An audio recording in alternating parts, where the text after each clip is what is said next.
Puji Tuhan, salam sejahtera dalam kasih Kristus. Biarlah setiap hari ibadah menjadi hari kerinduan kita untuk berjumpa dengan Tuhan.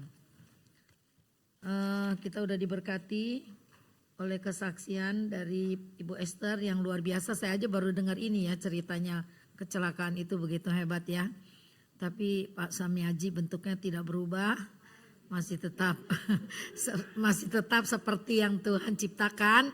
Itu aja udah ajaibnya luar biasa ya, mujizat luar biasa. Maka dalam hidup kita, sebentar ya. Maka dalam hidup kita ini kita perlu doa setiap hari ya. Jangan sampai kita melalaikan doa. Maka malam ini saya mau bicara tentang the power of prayer. Kuasa dari doa itu luar biasa banget. Ada banyak orang yang gak berdoa juga gak apa-apa, semua lancar, semua aman-aman gitu ya. Ada orang yang merasa seperti itu. Ya mungkin aman buat dia. Tapi dia nggak tahu nanti begitu ada satu kali badai datang, angin ribut datang, ya persoalan kehidupan itu seperti gelombang di laut yang beruber-uber gitu loh. Gelombang satu datang, belum sampai di pantai, gelombang yang lain udah datang. Nah kehidupan kita itu bisa seperti itu. Maka kita perlu doa, ya. Nah alasan mengapa kita perlu berdoa. Karena doa merupakan sarana di mana melalui doa iman dipertaruhkan. Ketika iman dipertaruhkan maka lahirlah atau yang dinamakan mujizat. Amin. Nah ini kita perlu renungkan ya. Jadi kita nanti tahu bagaimana kita menata hidup kita ini untuk lebih dekat sama Tuhan. Untuk bagaimana melakukan apa yang Tuhan perintahkan buat kita gitu ya. Ada aturannya, ada step-stepnya sampai kita bisa, orang lain kok ngalamin mujizat aku enggak gitu. Nah menjadi doa kita kalau orang lain ditolong aku ditolong. Kalau orang lain boleh mengalami mujizat biar aku juga mengalami mujizat itu. Dulu waktu saya belum bertumbuh masih setia banget. Saya bukan muji diri sendiri ya. Dari sekolah minggu tuh udah setia banget saya itu beribadah ya. Dari gak ngerti apa-apa saya taunya pokoknya ibadah. Sampai remaja aktif, pemuda aktif, pokoknya aktif gitu ya. Nah baru mengerti firman Tuhan itu setelah saya menikah menjadi seorang ibu. Nah itu baru saya mulai bertumbuh. Coba bayangin ya. Jadi keaktifan kita itu bukan jaminan bahwa kita itu udah rohani. Keaktifan kita itu bukan jaminan bahwa saya itu udah bertumbuh, udah dewasa rohaninya, enggak. Udah menikah menjadi seorang ibu, banyak banget perkara yang saya alami. Nah disitulah mulai bertumbuh karena saya percaya kepada Tuhan dan saya setia. Walaupun saya nggak ngerti firman Tuhan, saya dari muda udah didik diri saya ini seperti ini. Firman Tuhan ini saya ngerti nggak ngerti, kadang-kadang saya merasa seperti dongeng, apalagi kalau cerita perjanjian lama. Tapi saya nggak mau pusing, saya mau tetap percaya. Nah hati yang percaya seperti itulah ternyata itu yang diberkati Tuhan. Akhirnya itu menimbulkan iman menimbulkan membuat saya bertumbuh. Akhirnya banyak mujizat yang saya alami. Melalui malam ini juga saya mau sarankan kepada saudara. Coba diulangi lagi YouTube khotbah saya tentang apa sih temanya Randy yang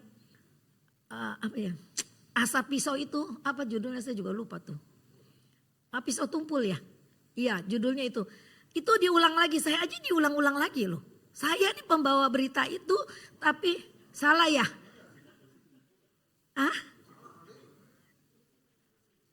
Besi tumpul.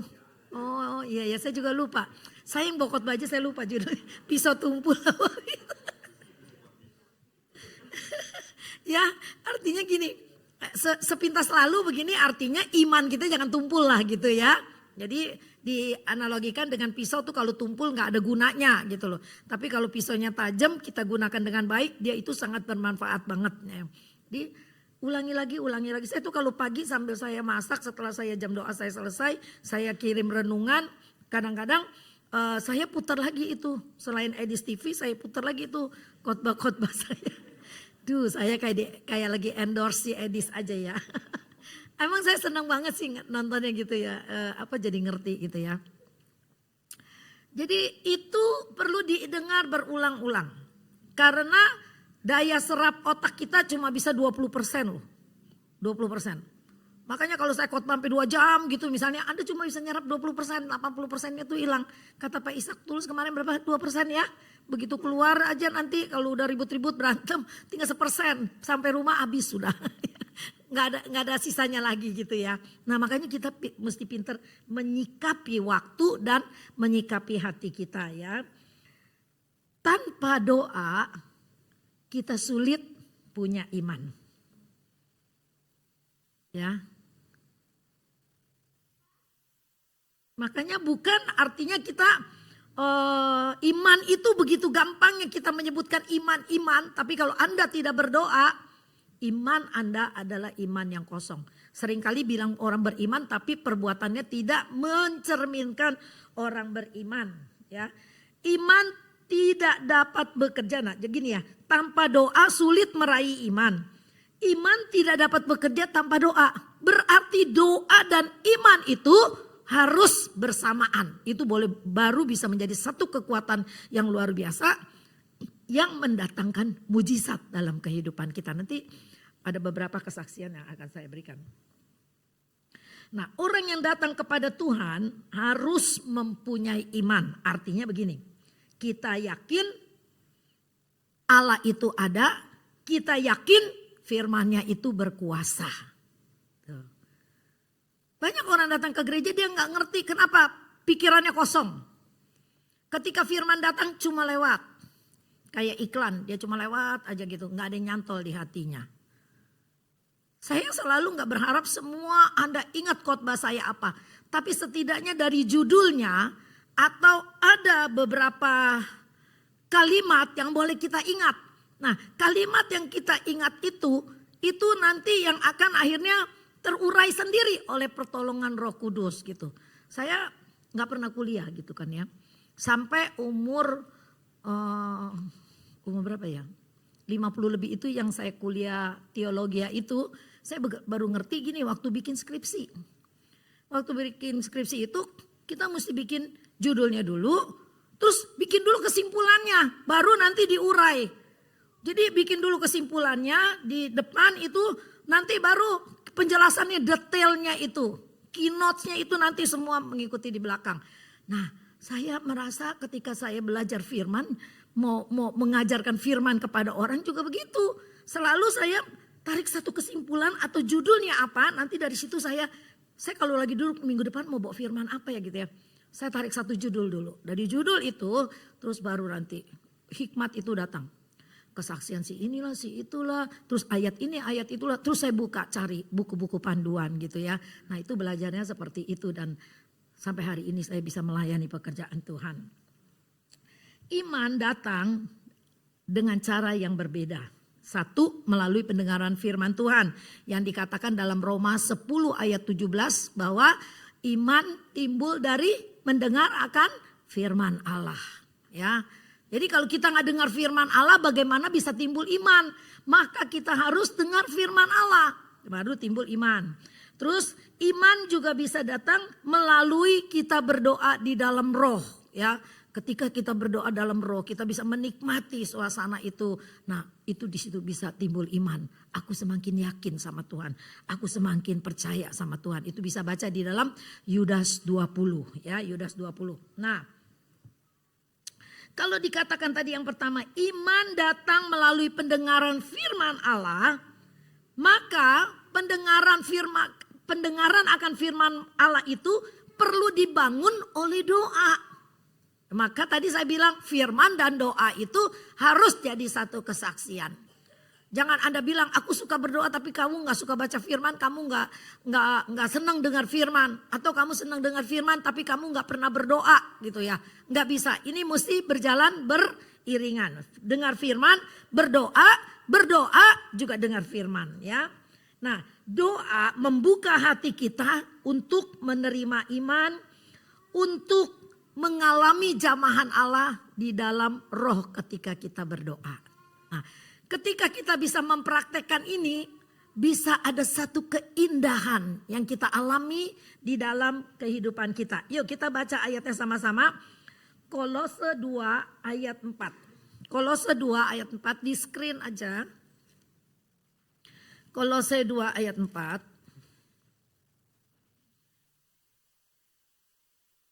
Kolose 2 ayat 4. Nah ini, yuk sama-sama berdiri kita baca bersama-sama. Kok lain? Ayat 5-nya apa Son? Yang tentang bertekun dalam doa.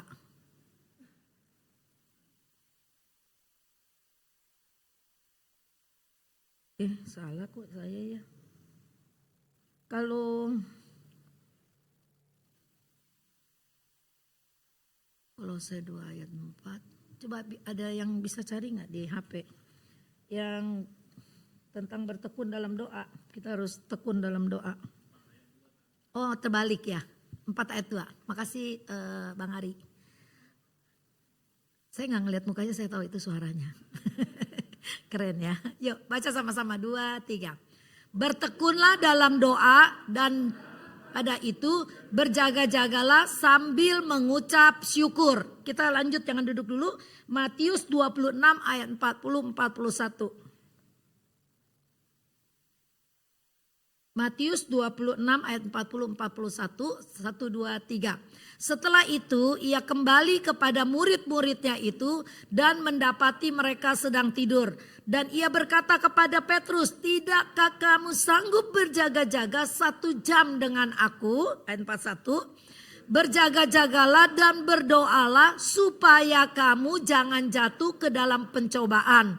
Roh memang penurut tetapi daging lemah. Amin, silakan duduk. Saya kalau mau tidur, mau duduk, nyetir, di mana aja kadang-kadang ngomong dengan seseorang, saya selalu berhubungan dengan Tuhan begini, Tuhan tolong saya gitu ya. Kalau di jalanan apalagi Tuhan lindungi saya. Jadi dengan begitu aja saya udah berdoa gitu ya. Jadi berdoa itu ada saat teduh di dalam rumah, ada waktu-waktu tertentu yang saya pilih untuk berdoa, bersaat teduh dengan Tuhan. Tapi sepanjang hari itu saya bisa berdoa kepada Tuhan, berkomunikasi dengan Tuhan ketika saya melakukan kegiatan. Nah itu membuat hubungan saya dengan Tuhan intim. Ya, ketika saya mau tidur aja begitu saya udah pegang, udah tarik selimut, udah begini, Tuhan Yesus terima kasih. Padahal saya udah doa. Tapi saya mau ketika saya tidur di bawah alam sadar saya, ketika saya gak bernyanyi, saya berdoa. Nanti ketika saya bangun tidur, pujian itu akan keluar atau sebuah kata-kata pembangunan atau firman itu akan muncul ketika kita bangun tidur. Makanya sebelum tidur di bawah alam sadar kita itu kita memuji Tuhan ya, kita berdoa, kita mengucapkan hal-hal yang baik. Nah, tadi dikatakan ayat 4 pasal Kolose 4 ayat 2, bertekunlah dalam doa ya. Kenapa kita harus bertekun? Di dalam Matius kita baca tadi supaya kita jangan jatuh dalam dosa ya. Banyak dosa yang bisa menjebak kita sebagai anak Tuhan. Tuhan suruh murid-muridnya berdoa. Kata Tuhan 1 jam aja kamu tidak bisa untuk berjaga-jaga.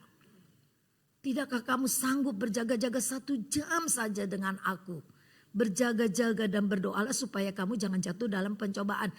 Roh memang penurut tapi daging lemah.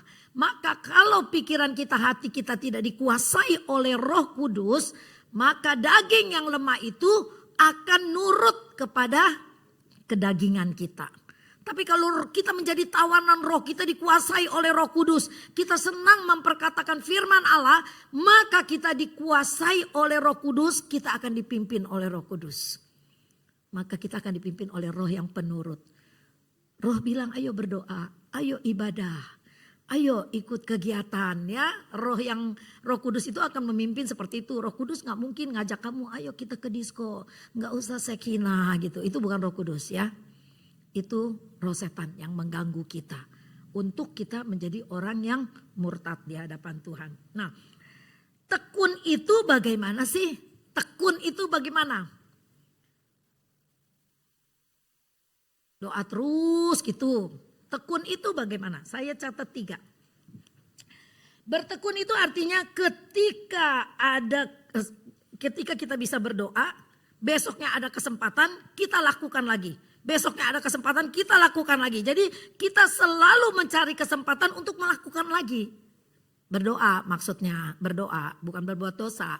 Berdoa ya. Kita segera ketika ada kesempatan kita mau lakukan lagi. Yang kedua, sekalipun tidak ada kesempatan, kita tetap akan bikin atau cari kesempatan untuk bisa berdoa. Masa 24 jam kita gak bisa atur waktu untuk berdoa berdua dengan Tuhan. 15 menit dulu lah, dimulai dari 15 menit. Dulu saya mulainya dari 5 menit loh. 5 menit aja rasanya kelamaan. Habis bahannya. Bener gak? Yang gak biasa berdoa pasti bilang gini. 5 menit tante, saya rasa doanya udah panjang lebar. Ternyata baru 3 menit katanya gitu ya. Terus doanya diulang lagi gitu. Nah ini perlu pelatihan. Ya perlu pelatihan. Jadi kita berlatih. Jadi orang yang tekun, segera ada kesempatan dia akan terus melakukannya. Yang kedua, sekalipun tidak ada kesempatan, ia akan membuat kesempatan supaya bisa berdoa. Ya, jadi cari waktu. Kamu gak bisa doa pagi karena terburu-buru mau kerja, ambil waktu malam. Jam berapa waktu itu? Yang kamu bisa, bukan saya yang nentukan kamu. Kalau saya senang pagi, pikiran saya bersih, saya belum sibuk dengan apa-apa. Nah itu waktu yang paling indah buat saya itu di pagi hari. Sebab saya kalau malam kebanyakan tidurnya cepat gitu ya. Kadang-kadang doang kalau malam ini kalau pulang dari Sekinah agak malam tidurnya. Jadi saya tahu di mana waktu yang baik buat saya berhubungan dengan Tuhan. Jadi nih anak-anak Sekinah saya harap kamu semua punya waktu yang seperti itu. Ya buat Tuhan. Zamannya Buddha jahat. Ya kalau kita tidak kuat doanya, itu mengerikan. Kita bisa nggak kuat menghadapi sekeliling kita ini. Ya, teman bisa makan teman. Dan bisa suami mengkhianati istri tanpa ada rasa penyesalan. Istri bisa mengkhianati suami tanpa ada rasa bersalah. Nah ini mengerikan sekali, dunianya seperti ini gitu. Dan kita perlu membentengi diri kita itu dengan doa dan kita perlu tekun. Yang ketiga, walau orang lain tidak melakukannya, tapi kita tetap melakukannya walaupun sendirian. Suamimu gak mau berdoa, susah benar ngajak dia berdoa, kamu lakukan sendiri, kamu berdoa. Istrimu tidak mau diajak berdoa, kamu lakukan sendiri. Lama-lama dia akan bersama-sama. Saya juga begitu, nggak pernah melakukan barengan doa, susah banget gitu barengan. Tapi COVID 2019 itu selama 2 tahun itu kita bisa doa bersama. Jadi memang ada keadaan-keadaan tertentu yang akhirnya itu membangkitkan sesuatu yang baik. Jadi ada hal yang tidak baik terjadi, ternyata bisa mewujudkan sesuatu yang baik. Yang tadinya gak pernah berdoa bersama-sama, jadi bisa berdoa sama-sama. Yang tadinya sudah tidak ada komunikasi suami istri, karena COVID harus ada stay di rumah, akhirnya bisa jadi nyambung lagi.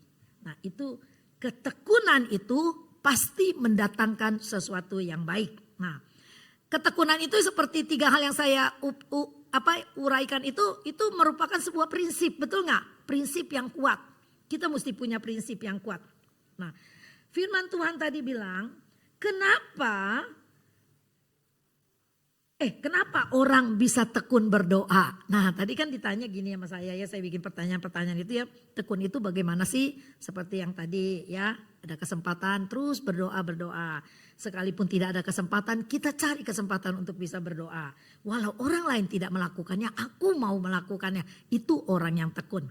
Kenapa orang bisa tekun berdoa? Ada yang bisa jawab gak? Kenapa orang bisa tekun berdoa? Kenapa saya bisa suka berdoa? Ayo, siapa yang bisa jawab? Apa? Rindu.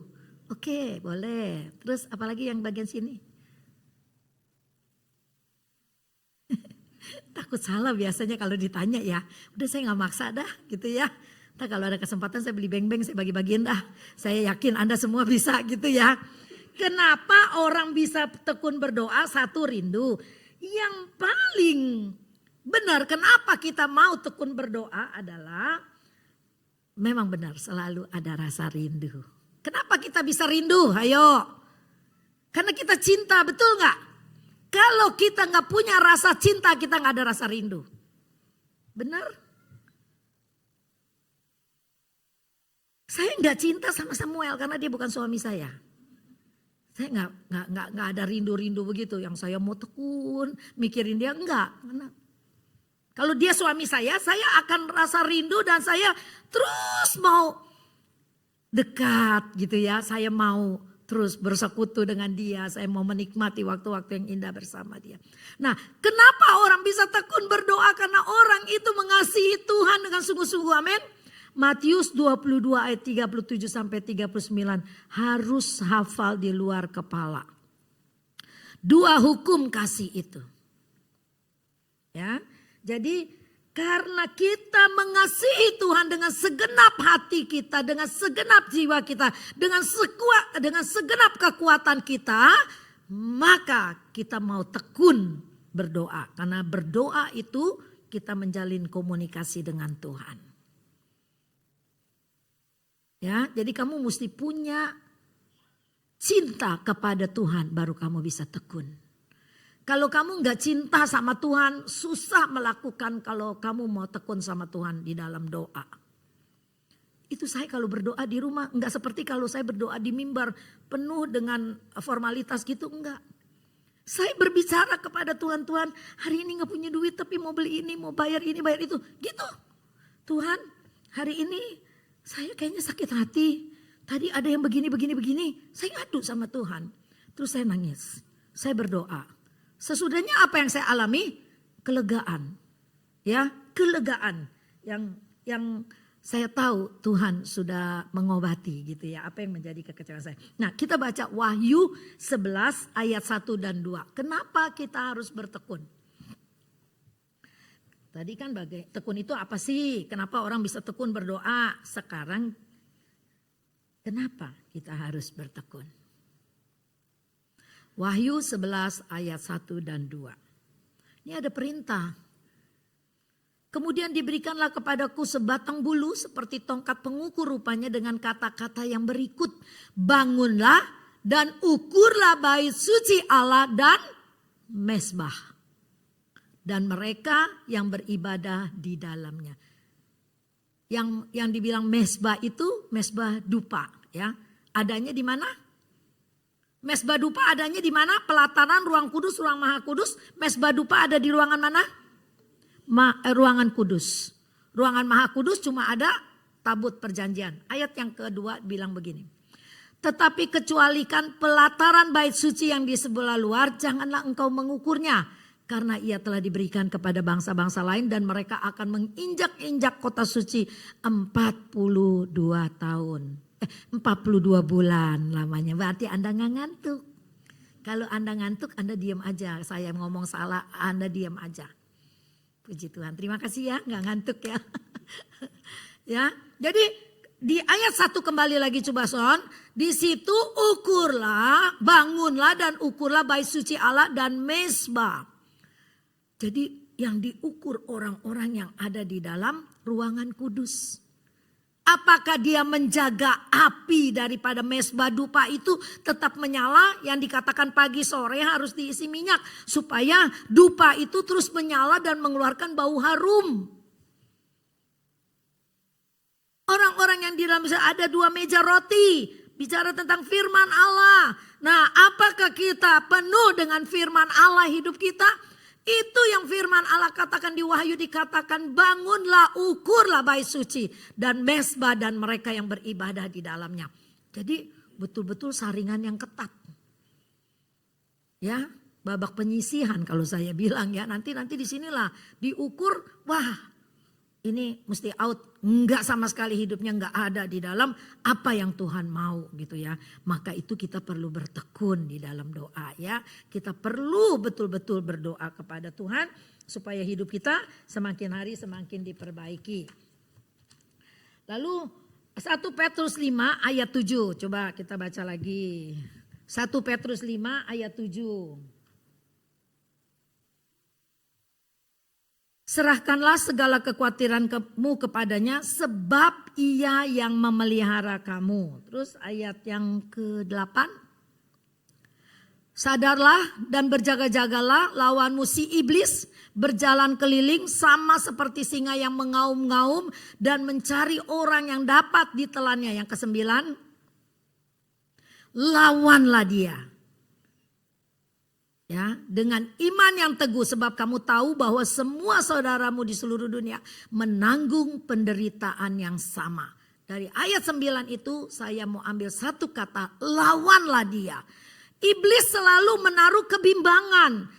Iblis menaruh kekhawatiran di dalam hati kita. Iblis selalu menaruh kekecewaan di dalam hati kita. Aku kecewa tuh sama dia. Aku dendam sama dia. Aku sakit hati sama dia. Aku gak bisa mengampuni dia. Ini perkataan iblis loh. Ini perkataan iblis. Yang ayat 8 katakan dia seperti singa yang lapar. Yang mengaum-ngaum. Singa kalau kenyang dia tidur. Kalau kayak kita kalau pergi ke taman safari. Singanya semua tidur karena kenyang. Tapi kalau dia lapar, dia mengaum-ngaum. Dia mencari mangsanya. Ya, itu iblis berjalan. Dia gak diam loh iblis itu. Iblis gak diam. Ya, dia berjalan berkeliling sama seperti singa yang mengaum-ngaum dan mencari siapa? Orang yang dapat ditelannya. Orang yang bagaimana? Yang penuh kebimbangan, yang penuh kekhawatiran, yang penuh dengan kekecewaan, yang penuh dengan dendam. Makanya khawatir, bimbang, dendam, sakit hati. Kalau kita tidak lawan, maka iblis yang mengatur hidup kita. Kita dicengkeram. Ketika kita dicengkeram, apa dia mau lepaskan? Oh no, dia tidak akan lepaskan. Dia akan cengkeram terus sampai kita mati. Yohanes 10 ayat 10. Dia akan tangkap, dia akan curi, dia tangkap. Dia bunuh, dia binasakan. Itu iblis. Maka ayat 9 katakan, lawanlah dia. Lawannya dengan apa? Dengan doa, dengan Roh Kudus. Ketika kita berdoa sungguh-sungguh, ada iman, kita penuh Roh Kudus, kita lawan si iblis. Aku gak mau dikuasai oleh dendam. Aku gak mau dikuasai sakit hati, aku gak mau dikuasai oleh kekhawatiran. Bohong kalau orang hidup gak ada khawatir.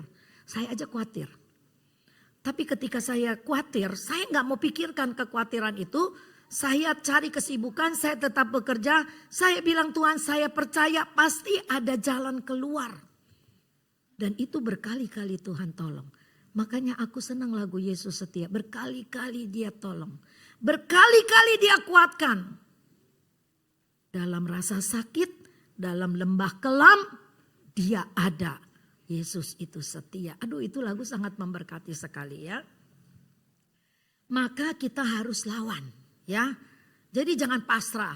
Iya nih gue benci banget. Terus kita pasrah. Kita pasrah. Udah gue gak mau ke gereja, gak tahan gue ngeliat muka dia gitu misalnya gitu ya. Misalkan ini puji Tuhan di antara kita gak ada saya percaya. Ini misalkan. Nah itu yang rugi siapa? Kita loh yang rugi loh. Kita digeragoti oleh kebimbangan. Kita digeragoti oleh dendam. Ini sangat merusak pikiran dan jiwa. Maka kita baca lagi nih. Ayat Filipi 4 ayat 6. Ayat 6, 7, dan 8. Filipi pasal 4 ayat 6, 7, dan 8. Ya. Tadi di dalam 1 Petrus 5 Rasul Petrus menasihati kita ya. Sekarang Paulus menasihati kepada jemaat di Filipi. Janganlah hendaknya kamu khawatir tentang apapun juga. Tetapi nyatakanlah dalam segala hal keinginanmu kepada Allah. Dalam doa dan permohonan dan ucapan syukur. Ya, utarakan semua keinginan kita di dalam doa. Maka doa itu adalah komunikasi kita dengan Tuhan. Kalau lagi doa pribadi kayak kita ngobrol aja. Jangan pakai bahasa yang puitis. Jangan pakai bahasa yang wow bertele-tele. Akhirnya kita kayak ada jarak dengan Tuhan. Kita kayak ngobrol dengan Tuhan gitu ya. Nah ayat yang ke-7 bilang begini. Damai sejahtera Allah yang melampaui segala akal akan memelihara hati dan pikiranmu dalam Kristus Yesus. Coba ayat 6 dulu, Son. Nih, di sini kan kita dinasehati, janganlah hendaknya kamu khawatir apapun tentang apapun juga, tetapi nyatakanlah dalam segala hal keinginanmu kepada Allah dalam doa dan permohonan dengan ucapan syukur. Terus ayat ke-7, baru kita bisa dapat damai sejahtera Allah. Artinya kita jangan khawatir dulu, baru damai sejahtera Allah itu datang ketika kita tidak dikuasai oleh kekhawatiran, tidak dikuasai oleh pikiran kita yang sangat sempit, sangat bagaimana tidak terbuka lah gitu ya. Nah, ketika kita bisa lepaskan semua itu, kita bisa lawan semua itu, maka ayat 7 katakan damai sejahtera Allah yang melampaui segala akal akan memelihara hati dan pikiranmu dan pikiranku di dalam Kristus Yesus. Indah sebetulnya firman Allah itu indah banget ya. Tapi memang kita harus dikasih hikmat oleh Tuhan untuk belajar. Nah ayat ke-8 lebih indah lagi. Jadi akhirnya saudara-saudara, yuk kita baca sama-sama 2, 3. Jadi akhirnya saudara-saudara, semua yang benar, semua yang adil, semua yang suci.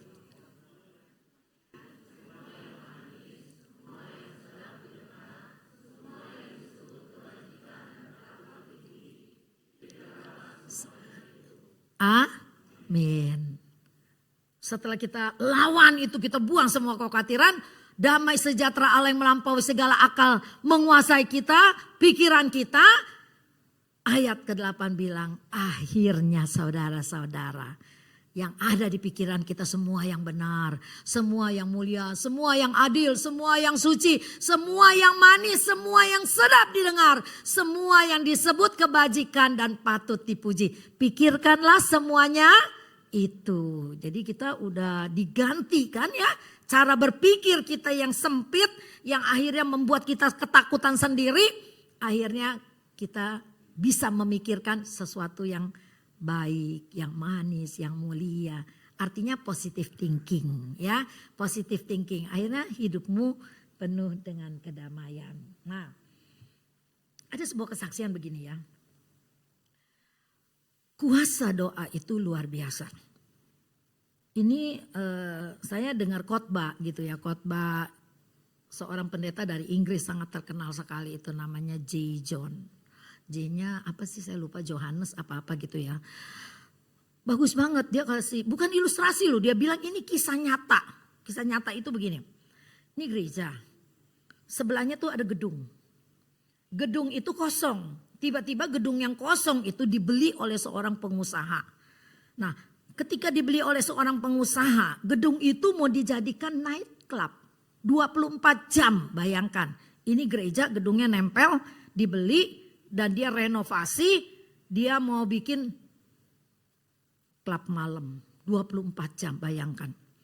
Lalu gereja dalam keadaan kritis gitu loh, kritis iman. Krisis iman apa kritis iman ya begitu ya. Krisis ya, krisis bukan kritis ya. Krisis iman. Ketika mereka mengalami krisis iman, gereja ini hamba Tuhannya pimpin doa ya. Mereka bergumul dengan Tuhan, berdoa. Doanya apa? Supaya nggak jadi gitu loh. Dibikin klub malam. Mereka berdoa seperti itu. Dan kan kagak tahu bagaimana secara logika begini. Berdoa Tuhan jangan sampai ini terjadi gitu loh. Ada klub malam di sebelah gereja gitu kan. Kan kita nggak tahu bagaimana ngebatalinnya. Dia sudah renovasi, dia dapat izin semua. Tapi kuasa doa luar biasa. Satu malam ada petir yang besar sekali sambar menyambar gitu kan. Kalau di luar negeri itu kan kalau kayak ada angin puting beliung atau kalau ada angin badai gitu kan hebat banget gitu terjadinya gitu kan.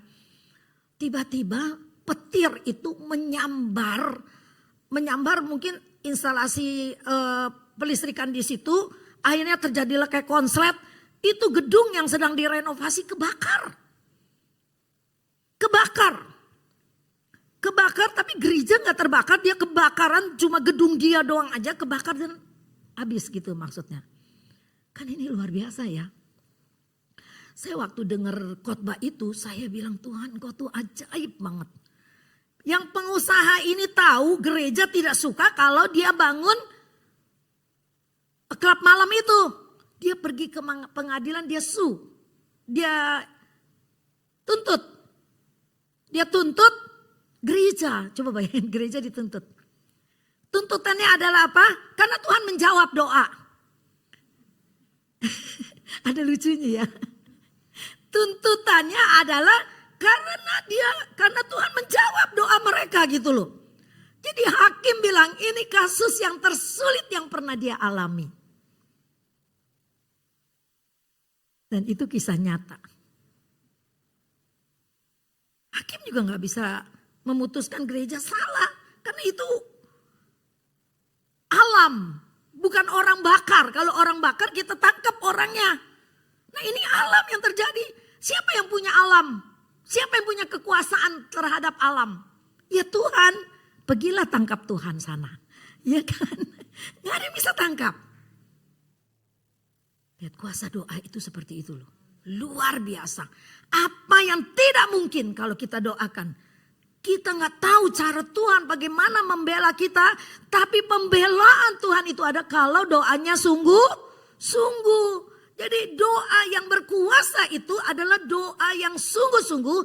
Yang benar, doa yang benar. Bagaimana kita bisa mengucapkan doa yang benar kalau kita si pendoa itu hidupnya benar. Kalau kita hidupnya nggak benar, bagaimana kita bisa menaikkan doa yang benar? Begitulah secara sederhananya gitu. Tuhan bela pekerjaannya. Akhirnya pengusaha itu nggak berani lanjutkan itu. Dia juga takut dengan Tuhan yang luar biasa seperti itu. Nah malam ini, apa yang menjadi pergumulan hidup kita? Berapa tahun sudah berdoa? 1 tahun, 2 tahun, 5 tahun, 10 tahun? Ketika saya berawal menikah, saya kan dulu kan boleh pernikahan tidak seagama. Saya berdoa 12 tahun. Sampai saya bilang Tuhan begini, saya udah gak mau berdoa, saya bosen, saya capek doa buat suami saya supaya bertobat. Ternyata enggak, tapi ada satu kejadian, akhirnya dia bisa singkat cerita dia percaya kepada Tuhan. Saya berdoa buat anak saya, Marvin, papanya Marcel. Saya kepingin 2 orang anak saya ini bisa main musik. Tujuannya bukan jadi penyanyi terkenal atau pemain band. Tujuannya bisa melayani pekerjaan Tuhan. Karena saya hatinya ada hati melayani gitu loh. Dari dulu sih, dari kecil rasanya punya hati untuk melayani. Gak jadi dua-duanya. Tapi saya gak pernah putus untuk berdoa. Tuhan, saya rindu dari keluarga kecil saya ada orang yang bisa melayani. Puji Tuhan, cucu saya bisa. Ya pasti ada orang-orang yang Tuhan kirim untuk mendidik dia, membimbing dia, memberikan kesempatan untuk melayani. Nah, udah bisa melayani apa terus saya doanya stop. Udah gak usah doa lagi. Orang udah terpilih kok menjadi pelayan. Masih tetap bergumul melayani karena dia senang basket. Ntar udah ditugaskan, lagi ada tanding kayak sekarang nih lagi ada tanding basket. Waduh, saya bilang tuh skip lagi. Saya udah marah nih, skip lagi. Bagaimana po, kan gini mewakili kan tim inti, mewakili sekolah di Regina Pacis lagi Jakarta. Terus tadi laporan, ini mobilnya mobil sekolah genap. Aduh saya udah mau marah. Tapi saya bilang Tuhan biarlah ini mengajar dia bagaimana mendahulukan Tuhan. Saya sih selalu ngajar dia gini, seimbang. Sekolah, prestasi, pelayanan. Saya maunya kalau kamu mau jadi orang sukses ini seimbang. Dan saya gak pernah putus berdoanya. Sebab saya tahu kalau hari ini belum dijawab, lusa Tuhan jawab. Lusa Tuhan gak jawab, tahun berikutnya Tuhan akan jawab. Amin. Saya ingin keluarga Shekinah seperti itu, kita punya iman. Jadi kita doanya tidak berkeputusan. Aina terus berkesinambungan. Doa dan doa. 1 Tesalonika 5 ayat 18. Berdoalah senantiasa.